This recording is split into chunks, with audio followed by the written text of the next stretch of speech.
Hello and welcome to the Doha Daily, brought to you by SMC. On another disappointing day for Asian football, the Korean Republic going down 3-2 to Ghana. That means that they've got 1 point from their opening two matches. We're going to review that game, preview tomorrow's action, and we've got a nice feature to run for you as well, involving a traditional sweet maker. But guys, it wasn't so sweet. Michael Judge Paul Williams, Michael, for Korea today. They look good in parts of the game, but the result is ultimately very disappointing. It was capped off by the coach, Paulo Bento, getting sent off after the final whistle. So, I mean, yeah, we'll get into that a little bit, but that could be the end of his tenure, basically, with the Korean national team blowing up around some of the stoppage time. So, you and Paul both at that game. What did you make of the performance? Overall, again, very disappointing. As you said, in spells they played quite well. They certainly started the game on the front foot. They were the better team for the first 20 minutes, and then once the Ghanaians scored, they were a different team. They completely upped the tempo. They were on the front foot. They were pushing forward, and it was no surprise really that they scored twice in 11 minutes. Korea looked rattled. They were poor defensively. Central defence, they were very poor. The difference between the two teams, certainly in the first half, was the quality of the delivery from wide on the pitch. The Koreans had any number of chances to get the ball into the centre in the first 15-20 minutes. Didn't capitalise on it. Didn't make anything that was even close to a goal scoring chance. The Ghanaians had a couple great crosses in for both of the goals and made the most of it. I spoke to a Portuguese friend after the game and I asked what was going on with these crosses, and he said the Portuguese definition of a jogo bonito is to get it into the mixer, and that was certainly basically the only, seemingly the only idea that they had for the last 20 minutes. It was really tactically very simplistic kind of football. Okay, they've scored once off a cross, but just to, endlessly rain these crosses in. I couldn't believe what I was seeing. We disagree on the first performance, but I thought tactically things were really simplistic here as well. And again, how much of this blame, as we talked about with Japan yesterday, lays at the feet of the coach? It's hard to say. I mean, it is almost a very Korean style of way to play, to get the ball out into wide areas and whip it in. You see it a lot in the K-League. That's the style of play that they produce. It's kind of no surprise when they brought on Hwang Hee-jo to partner Cho Gu-sung at top that was going to be their tactic, that they were going to whip in balls to the big men. When you've got one of world football's greatest creative dribblers. I mean, it blows my mind. But one of the world's greatest creative dribblers. And the world's greatest dribbler who's got a face mask on, so he's no good for you in the air anyway. Right? You want the ball to his feet, running at players. Yep. I just don't get it. And that had the ball at his feet for the previous 65 minutes and the previous however many minutes in the previous game, and he struggled to create anything because he's got 4 players around him. Yeah. So I get that point, but it's so hard for Son to try and create in those situations because you see him get on the ball and you can see what he wants to do. He wants to create, but when he's got 4 players around him and he's got no support, it's incredibly difficult. That's not to say that I agree with their tactic at the end of the game, because they were just, it was a barrage, but it was a barrage of the same kind of football that the Ghanaians had defended so easily. And when you saw all the players and Paulo Bento, fire up at the end of the game because they didn't get a corner, it's like we had 20 minutes of exactly the same type of football and hadn't managed to produce. I'm not sure one extra cross into the box was going to achieve the result. What I did really like, though, was when Lee Kang-in came on, he changed the game and he showed why people were calling for him to be in the 26-man squad, and now why people are calling for him to be starting games, because he was the difference maker when he came on. They scored 2 goals in about 3 minutes from when he came on. His energy that he provided, the quality that he provided, he was a difference maker. They're still alive. They've still got hope going into the Portugal game. He surely has to start that game. Yeah, that's right. They've got hope and they're still alive, but we know that they need a win against Portugal, and nothing less will do. It's a tall order. It is, and certainly if they play the way they played in both of the last 2 games, then it's going to be even tougher because they are quite one-dimensional. I think the one thing that we've talked about in the past was that, they have when they have their first choice team available, particularly in the defence, they're okay. They maybe don't have the depth that other teams do, and that if they have any injury issues that have problems. But tonight we saw that even with their starting 11 they have problems in defence. I thought both full-backs were disappointing, and in the centre they were weak as well. And you know, you come up against this Portugal side which has a lot of creative talent, and look, you know, he's 37 years old and he's a fading force, but if you give Cristiano Ronaldo those kind of opportunities that they were giving away tonight, he's going to kill you. Yep. All right, guys. We'll be back to discuss all that in greater detail in the coming days. We'll be back in a minute to look ahead to tomorrow's games, but before then, we've got a little feature for you on a sweet maker, a third generation sweet maker who makes traditional Qatari sweets, a family originally emigrating from Iran. And this is one of the great kind of things about being here at the World Cup and being here in Qatar and in the region where there's so much movement of people, culture, and in this case, sweet teeth as well. مرحبا بكم في حلبيات جمال.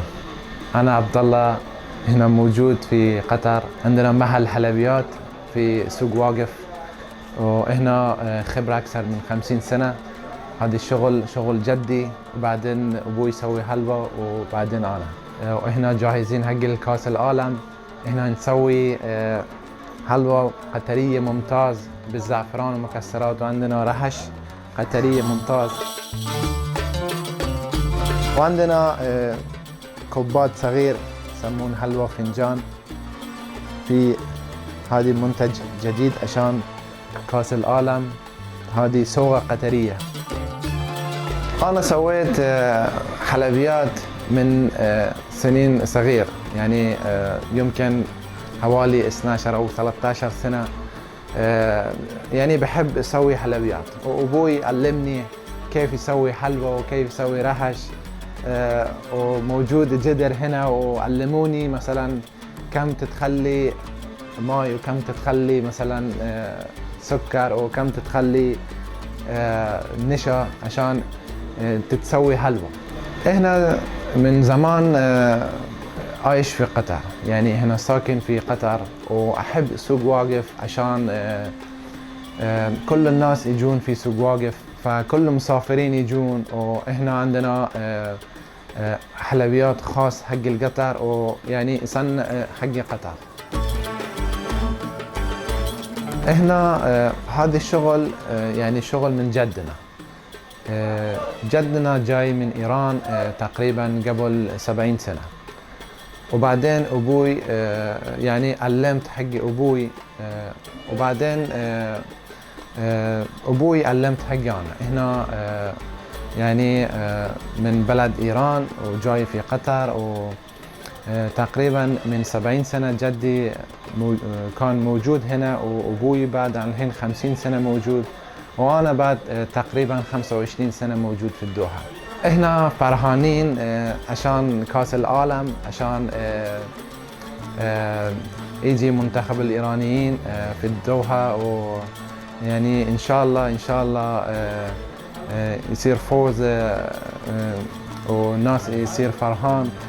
طبعا إحنا بحب المنتخب القطري، إن شاء الله بيفوزوا. And welcome back to the Doha Daily, brought to you by SMC. We're coming to you this evening from just outside the Museum of Islamic Art here in Qatar. Have either of you guys been inside? No, got to get there one day, but no, not yet. Well, that wasn't the greatest link to throw to then. I have, and it's quite a spectacular. It was many years ago, mind you, but it's an absolutely spectacular building and well worth a visit if you are here in Qatar. Unfortunately for Qatar, the nation, their football team is no longer. I mean, they're in the tournament. They play their last game tomorrow, but as we know, they're already eliminated. Michael, just quickly, they face the Dutch tomorrow. It's about, I guess, all the cliche salvaging pride and all this kind of stuff. Can you see a way that they could get a result against what looks a pretty decent Dutch side? No, because I think the Dutch also need to get a result in this game too, and it's just they will be motivated to make as much of an impact themselves as possible. They want to top the group. They want to get as favourable a draw for the round of 16 as possible, and I just don't see the Qataris being able to lift themselves after the performances that they've had so far. Right, yeah. So the massive match though tomorrow for the AFC nations is Iran's clash with America. I mean, we've spoken about the politics involved in Iran previously, but this, I guess, takes it to a whole new level. We heard Carlos Queiroz at the press conference today say, he hasn't been a coach for 42 years to get suckered into these kind of winning games through talking about this kind of stuff. So he knew the question was coming, and he deflected it fairly well.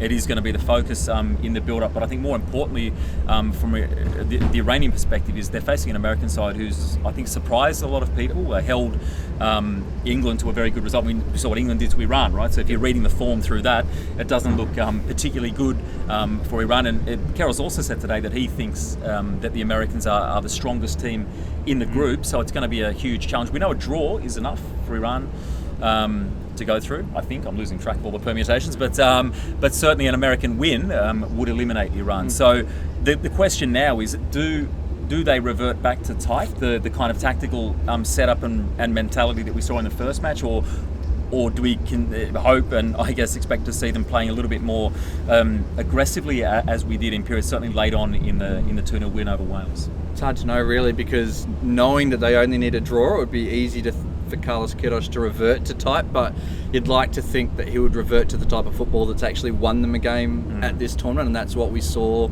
against Wales. Him big upping America, calling them the best team in the group. Perhaps that's a little bit of mind games going into tomorrow to give the Americans a little bit more self-confidence. We know the Americans don't generally need any help with self-confidence, so I still think be welcome 4 years' time, huh? The next World Cup. Yeah, no. They have been good at this World Cup, but I still go back to, we saw the friendlies that they played against Saudi Arabia and Japan only a couple of months ago when they were pretty average as well. So their form now is good, but I still think they're a beatable side for Iran on their day. Iran have absolutely got the talent to beat them, and we're all going to be there tomorrow night, and I'm going there expecting Iran to get out of this group. So hopefully I'm not disappointed. You're right, Michael. I think we all agree that they're probably one of the AFC's best chances to get through now, the way that the other groups are playing out to the second round. Do you share Paul's confidence that they can get the result and book that, as Carol's called it, the passport through to the second round? I thought he was very good in the press conference today. Cautiously optimistic, I think, is probably the best way to put it. I mean, as we talked about before, the political side of things for Iran at this World Cup has obviously been a major issue that has not just been in the background. And the thing that surprised me actually in the build-up to this particular game is that the clash between Iran and US, these ideological rivals, that was such a major issue when they played against each other at the World Cup in 1998 in France, has not really been discussed. It's not really been that much of an issue. You didn't see the tweet that was put out by US Soccer 2 days ago where they modified the Iranian flag? Sure, but not to the same trust me, not to the same degree as it was prior to 1998. 1998. There was no Twitter in 1998. I'm pretty sure Twitter has exploded after that flag image was uploaded. Honestly, pre 1998, it was completely off the charts. It was at a different level. It's not been the same, and maybe that's because of everything that's going on in Iran at the minute with all of the protests and everything else. That maybe it hasn't got running quite to the levels for this specific game as it had that it did 24 years ago. Look, I think as Paul said, and we've discussed it before, Iran has the squad, has the talent to be able to get out of this group.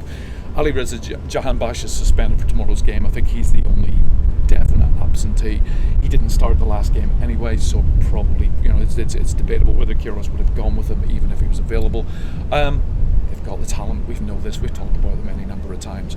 The Americans, as Paul said, weren't great in their friendlies. They've done okay here. I think maybe Carlos was playing up a little bit because he loves his mind games, despite his denial of the fact. And let's see. I'm looking forward to it. It'll be a good game. Amazingly, it's also, I think I'm right saying 25 years exactly to the day since they beat Australia in the qualifying game. By the Iranian calendar, I believe. Yeah, so that's... Let's not relive that one. I think by any calendar, isn't it? I don't know if it's by any calendar. But well, I don't know the Iranian calendar inside, but I'm pretty sure by... it was in the press conference. It was, well, I was there. That was great. Yes, so we will be back to review that match and, of course, Qatar's clash with the Netherlands tomorrow as well. And once again, our thanks go out to SMC for helping bring our coverage of the World Cup to you. And to take you out tonight, here's a look back at some of the Korean fans. And today we know that, of course, the result didn't go their way, but they still are a shot of getting through to the next round. And hopefully they'll bring this kind of colour, noise and passion with them to that final group stage match. Just know that you ever crossed the line. 이제 끝을 봐야겠어. 날 위해 my drip.